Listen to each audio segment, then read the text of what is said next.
लागत कमाई और उसके साथ साथ में छोटे छोटे व्यवसायियों को भी अपने उत्पादों को बेचने में सुविधा प्रदान हुई। बीमा, पेंशन, सब्सिडी, स्कॉलरशिप, ऐसे सारे विषय जिनके लिए लोगों को बिचौलियों के पास जाना होता था। हम जानते हैं कि सरकारें किस तरह को लेकर के इस विषयों को लेकर के टिप्पणियां की जाती थी। आज उस व्यवस्था में बदलाव होकर के केवल एक क्लिक पर लाभार्थी के सीधे खाते में पैसा पहुंचने का या उसको सीधा लाभ पहुंचने के में का सशक्तिकरण देश में माननीय नरेंद्र मोदी जी की सरकार ने पिछले 9 साल में किया है। मित्रों, आत्मनिर्भर भारत बनाने के लिए हमने साथ साथ में जिस तरह से काम किया, आज जो है 4G टेक्नोलॉजी आने तक हम दुनिया के दूसरे देशों पर टेक्नोलॉजी के लिए जो है हम निर्भर थे। आज हमने अपनी 5G टेक्नोलॉजी बनाई और साथ ही साथ में सक्सेसफुली बना करके अब हम 6G टेक्नोलॉजी की तरफ आगे बढ़ रहे हैं। ठीक उसी तरह से मोबाइल मैन्युफैक्चरिंग, जहां हिंदुस्तान सबसे बड़ा इंपोर्टर हुआ करता था, व्हाइट गुड्स का सबसे बड़ा इंपोर्टर हुआ करता था, माननीय मोदी जी की सरकार ने जिस तरह से नीतिगत परिवर्तन किए, आज उसके चलते हुए देश मोबाइल मैन्युफैक्चरिंग में चाइना के बाद में दूसरे स्थान पर है और हम 1 लाख करोड़ रुपए का सॉफ्ट गैजेट्स एक्सपोर्ट करने का लक्ष्य जो है वो प्राप्त कर चुके हैं। मित्रों, इसी तरह से लो कॉस्ट इंटरनेट, पूरी दुनिया में सबसे कम कीमत में इंटरनेट प्रदान अगर कोई कर रहा है तो वो भारत देश के गरीब को मिल रहा है और उसके कारण से न केवल गरीब के जीवन में परिवर्तन आया, न केवल गरीब का सशक्तिकरण हुआ, अभी तो गरीब को जो है गणेश मान करके साधना करने का हमारा लक्ष्य भी पूरा हुआ है। ठीक उसी तरह से जब भारत मोबाइल मैन्युफैक्चरिंग में वर्ल्ड लीडर बना है, उसी के साथ साथ में हमने सामान्य छोटे छोटे व्यवसायियों के जीवन में परिवर्तन लाने के लिए जिस तरह से कैश को इकोनॉमी से कम करने के लिए डिजिटलाइजेशन किया और करेंसी के डिजिटलाइजेशन और लेन देन के डिजिटलाइजेशन के बाद में आज छोटे व्यापारियों को सुविधा मिली है। ठेले पर खड़ा हुआ व्यक्ति भी पेटीएम के माध्यम से या यूपीआई के माध्यम से पेमेंट लेता है। टैक्सी वाला भी आज जो है, ऑटो रिक्शा वाला भी उसके माध्यम से पेमेंट लेता है और दुनिया के सबसे ज़्यादा डिजिटल ट्रांजैक्शन वाला देश जो है बनने का सौभाग्य भारत को मिला है। मित्रों, जब कोरोना की आपदा आई, कोरोना की आपदा के बाद में सारी दुनिया की अर्थव्यवस्थाएं हिल गई थी और सारी दुनिया की अर्थव्यवस्थाएं आज भी बड़ी अर्थव्यवस्थाएं लड़खड़ाई भी। आज भारत एकमात्र ऐसा देश है जिसने न केवल उसको रिकवर किया, अपितु एक नए कीर्तिमान कोरोना के बाद में बनाने में हमने सफलता प्राप्त की। पिछले 9 वर्षों में हमने रिकॉर्ड एक्सपोर्ट जो है निर्यात को रिकॉर्ड बनाया। इकोनॉमी आज हमारी दुनिया की सबसे तेज गति के साथ में बूम कर रही है। हम जानते हैं कि नरेंद्र मोदी की सरकार ने किया और वो निश्चित ही देश की सरकार का ये निर्णय और नरेंद्र मोदी जी की सरकार का ये गरीब कल्याण का निर्णय इतिहास के पन्नों में, जब विश्व का इस कोरोना की समय का इतिहास लिखा जाएगा तब स्वर्णाक्षरों से अंकित होगा। और ये ताकत प्रदान करने के लिए, ये क्षमता प्रदान करने के लिए मैं आज 9 वर्ष पूरे होने पर आपके माध्यम से देश की जनता का अभिनंदन करना चाहता हूँ, उनका आभार ज्ञापित करना चाहता हूँ। मित्रों, इसके अतिरिक्त देश के गरीब के सामने हमेशा एक यक्ष प्रश्न खड़ा रहता है कि बीमार होने पर मैं अपने परिजनों का, अपने माता पिता का या अपने परिवार के अन्य सदस्यों का इलाज किस तरह से करा पाऊँ। एक बहुत बड़ी चुनौती थी। मैंने देखा था, एक जनप्रतिनिधि होने के नाते नित्य प्रतिदिन हमारे सबके पास में, जनप्रतिनिधियों के पास लोग इस आशय को लेकर के आशा भरी दृष्टि से देखते हुए आते थे कि एक चिट्ठी लिख दीजिए, कहीं से हमारे इलाज में सहयोग हो जाएगा। मेरी माँ का मुझे घुटने बदलवाने लेकिन मैं नहीं बदलवा पा रहा हूँ, दवाइयाँ खरीदनी है लेकिन मैं नहीं करवा पा रहा हूँ, इलाज के लिए ऑपरेशन कराना है, आप कुछ मदद करवा लीजिए। माननीय मोदी जी की सरकार ने देश के दुनिया का सबसे बड़ा हेल्थ केयर प्रोग्राम, स्वास्थ्य सेवा का कार्यक्रम आयुष्मान भारत प्रारंभ किया और 5 लाख तक की मुफ्त इलाज की सुविधा देश की जनता को प्रदान की। और आज उसके चलते हुए देश में करोड़ों लोग हजारों करोड़ रुपए की लागत का इलाज करा करके अपने परिजनों के जीवन में परिवर्तन लाने का काम कर चुके हैं। इस पुण्य को अर्जन करने की क्षमता प्रदान करने के लिए भी मैं आपके माध्यम से देश के मतदाताओं का अभिनंदन करना चाहता हूँ। मित्रों, हमारी छोटी छोटी बहनें, हमारी परिवारों की माताएं बहनें, गरीब परिवार की माताएं बहनें अपने व्यक्तिगत स्वच्छता को लेकर के हमेशा चिंतित रहती थी और उसके कारण से जिस तरह से बीमारियां फैलती थी, एक एक पाई से सरकार किस तरह से लोगों की चिंता कर सकती है और देश का नेतृत्व किस तरह से चिंता कर सकता है, ये उसका उदाहरण है कि 1 रुपए में ऐसे परिवार की माताओं बहनों को सैनिटरी पैड देने का काम भी सरकार ने किया। इसी के साथ साथ में जिस तरह से दवाइयों के खर्च की चिंता लोगों के जीवन में बढ़ रही, आज माननीय मोदी जी ने जेनेरिक मेडिसिन जो हैं उन मेडिसिन का एक स्पेशल स्टोर बने और उसे जन औषधि केंद्र का नाम दिया। हालांकि पूरे देश भर में मेडिसिन की जगह उन दुकानों को मोदी जी की दुकान या मोडिसिन नाम के नाम से पहचान मिली है। आज देश में 9,300 से ज्यादा ऐसे जन औषधि केंद्र बने जिनके माध्यम से जिन लोगों ने लाभ लिया है उनका 24,000 करोड़ रुपए की बचत जो है उनको इलाज के खर्च में दवाइयों की कीमतों में कमी के कारण से हुआ। मित्रों के इस सब से आगे बढ़कर के यदि मैं बात के अतिरिक्त हर घर तक पीने का पानी पहुंचे इस लक्ष्य और संकल्प को लेकर के माननीय मोदी जी की सरकार ने काम करना प्रारंभ किया और मैं गर्व के साथ में कह सकता हूं कि जो यात्रा हमने 16% से कम के आंकड़े में प्रारंभ की थी, आज वो यात्रा 60-61% के आंकड़े को पार कर चुकी है और देश में 12 करोड़ घरों में नल से जल पहुंच गया है। आप सब लोग बिहार के रहने वाले हैं, यहाँ पानी बहुत सहजता के साथ में उपलब्ध है। नदियां हैं, तालाब हैं, पोखर हैं, जमीन के भीतर में भी पानी शायद 30, 40, 50 फीट खोदने को मिलता होगा, लेकिन मैं जिस क्षेत्र का प्रतिनिधित्व करता हूँ मेरे यहाँ 10-10 किलोमीटर तक माताओं बहनों को नित्य प्रतिदिन पानी लेने के लिए जाना पड़ता है। सर पर मटका उठा करके 12 साल की उम्र से लेकर के और 75 साल की उम्र आने तक जब तक कमर झुक नहीं जाती तब तक उसके जीवन में सब कुछ परिवर्तित होता है। केवल एक चीज स्थायी बनी रहती है और वो होती है मटका। वो उसके जीवन का अभिन्न अंग बन जाता है। उस मटके को उतारने का काम अगर किसी ने किया है तो वो नरेंद्र मोदी जी ने किया।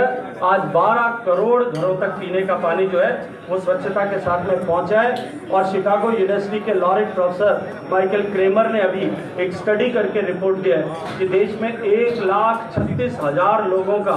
जीवन प्रतिवर्ष जो पानी के कारण, पानी में प्रदूषण होने के कारण से जिन बीमारियों के चलते होता था, वो जीवन बचाने वाली योजना ये जल जीवन मिशन ऐसी बनने वाली।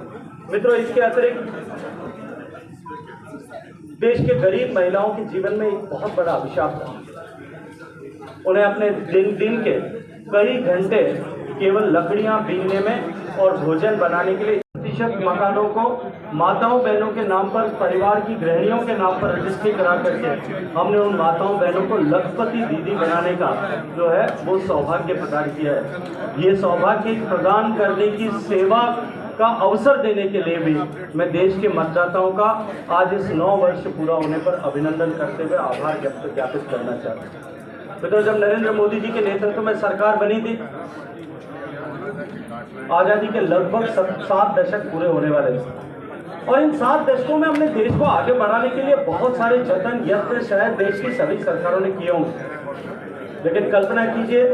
कि 21वीं सदी के उस भारत में 70 साल पूरे हो जाने के बाद में भी भारत में केवल 39% ग्रामीण आवासों में सामान्य शौचालय की सुविधा थी। देश की 60 करोड़ से ज्यादा आबादी ऐसी थी जिनके घर में सामान्य शौचालय की सुविधा भी नहीं थी। मैं नहीं जानता आप में से कितने लोग ग्रामीण पृष्ठभूमि से आते हैं, लेकिन मैं क्योंकि ग्रामीण पृष्ठभूमि से आता हूँ, पश्चिम में सुदूर रेगिस्तान में जैसलमेर जिले में मेरा जन्म हुआ है और मैं जानता हूँ कि जिस घर में शौचालय नहीं होता उस घर की माताओं बहनों को कितना कष्ट झेलना पड़ता है। नित्य प्रतिदिन अपनी गरिमा के साथ में समझौता करना होता है। नित्य प्रतिदिन अपनी दैनिक दिनचर्या को इस तरह से प्रबंधन करना होता था कि उनको अंधेरा होने से पहले प्राकृतिक आवश्यकता की पूर्ति करने की जरूरत न पड़े और माताओं बहनों के जीवन से इस दर्द को निकालने का संकल्प पूरा करने का काम माननीय नरेंद्र मोदी जी ने किया। मित्रों, 9 साल के इस कालखंड में न केवल हमने देश को ओपन डेफिकेशन फ्री किया, देश को संपूर्ण देश को में के प्रत्येक ग्रामीण आवास में शौचालय बनाने के लिए 11 करोड़ 72 लाख से ज्यादा शौचालयों का निर्माण किया। अभी तो उसी के साथ साथ में हमने दुनिया का सबसे बड़ा सैनिटेशन प्रोग्राम सफलता के साथ में पूरा किया। ये केवल शौचालय निर्माण का कार्यक्रम नहीं था, अभी तो ये बिहेवियर चेंज का भी दुनिया का सबसे बड़ा कार्यक्रम है। मुझे याद है 2014-15 में जब सस्टेनेबल डेवलपमेंट गोल्स लिखे जा रहे थे, मैं सस्टेनेबल डेवलपमेंट गोल्स की उस कार्यशाला में माननीय मोदी जी के आदेश से वहां गया था और जब भारत में दुनिया में सबसे ज्यादा ओपन डेफिकेशन के लिए अभिशप्त अगर किसी देश में लोग हैं, किसी देश की जनता है, भारत की तरफ उंगली उठा करके भारत की तरफ इंगित करके लोग ऐसा कह रहे थे। लेकिन जब 2019 में मुझे स्टॉकहोम वाटर वीक में जाने का अवसर मिला और मैंने कहा कि 5 साल के कालखंड में हमने न केवल 100% घरों तक शौचालय की सुविधा को पहुंचाया है, देश में 10 करोड़ से ज्यादा शौचालय का निर्माण हम तब तक कर चुके थे और हमने देश को जो यूनाइटेड नेशंस ने लक्ष्य दिया है उस लक्ष्य को प्राप्त हमने 2030 की जो अवधि दी गई थी तक की। यदि मुझे एक पंक्ति में यह कहा जाए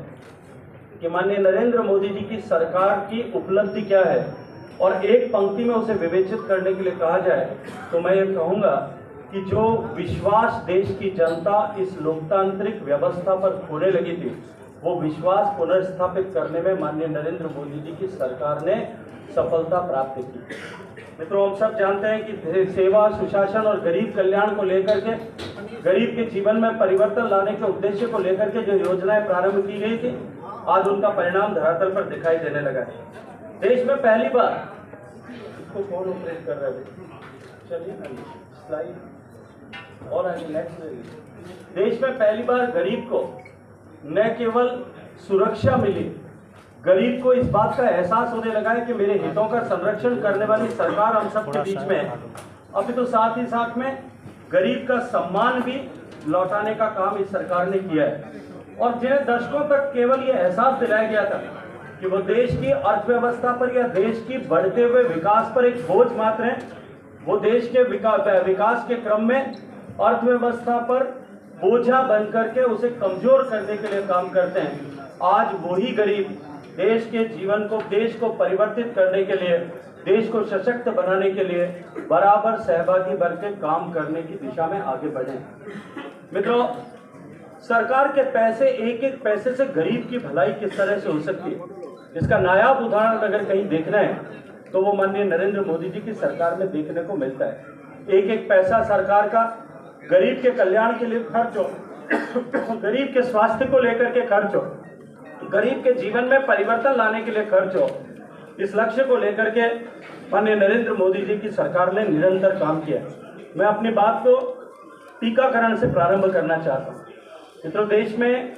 यदि हम टीकाकरण के इतिहास को, विश्व के टीकाकरण के इतिहास को उठा करके देखें तो पाएंगे कि दुनिया में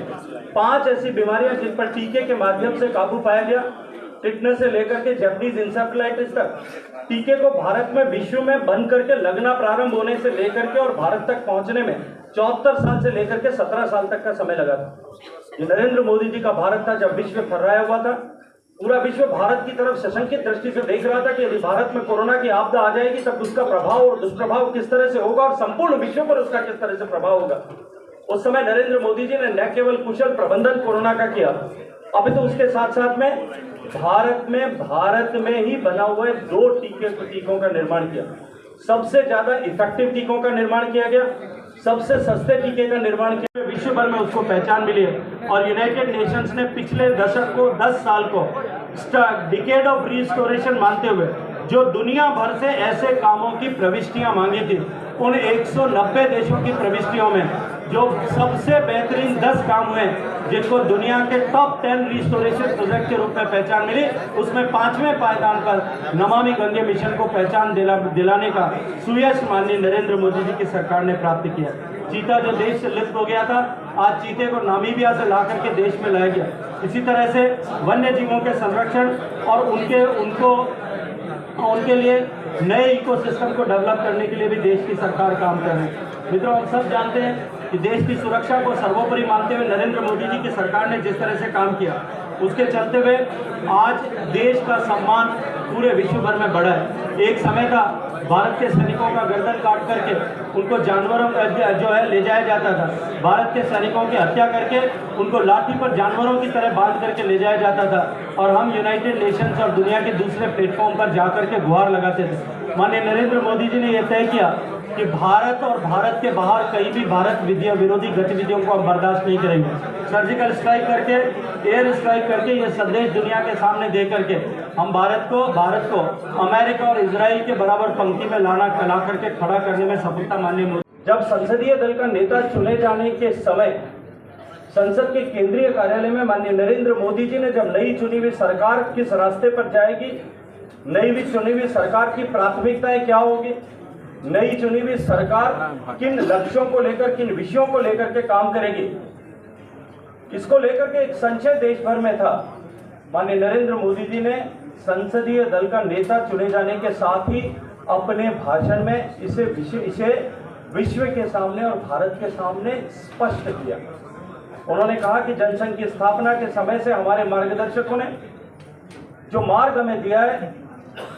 और जिस मार्ग पर चलते हुए जिस लक्ष्य को प्राप्त करने का ध्येय लेकर के हमने इतनी लंबी यात्रा पूरी की है, हम उसी अंत्योदय के मार्ग पर विकास की पंक्ति में, अंतिम पंक्ति में खड़े हुए, अंतिम पायदान पर खड़े हुए व्यक्ति के जीवन में परिवर्तन लाकर, उसके सशक्तिकरण कर,